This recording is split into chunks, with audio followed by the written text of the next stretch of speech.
আজকের ইফতারিতে একটু স্পেশাল ভাবে চিংড়ি মাছ দিয়ে নুডলস রান্না করেছিলাম। তো চলো দেখে নেওয়া যাক। এখানে ফার্স্টে আমি ছোট ছোট চিংড়ি মাছগুলো ভালো করে একটু ভেজে নিয়েছি। তারপর এখানে আমি পেঁয়াজ কুচি আর কাঁচামরিচ দিয়ে দিব। তো পেঁয়াজটা আমার ভালো মতো কুচি হয়নি, পেঁয়াজ কাটতে গেলে খুবই বিরক্ত লাগে, খুব চোখ জ্বলে, এই কারণে কাটতে পারি না। তো দেখো এটাকে ভালো করে লাল লাল করে ভেজে নিয়েছি। দেন এখন 2টা ডিম এখানে ভেঙে দিয়ে দিয়েছি। এখন একটু ম্যাগি মসলা দিয়ে দিব।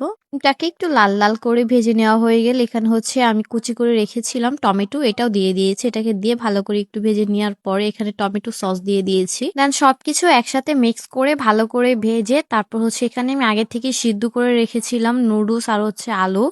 দেন এখন সেটাই দিয়ে দিব। এটা দিয়ে ভালো করে একটু ভাজা ভাজা করে তারপর নামিয়ে নিব।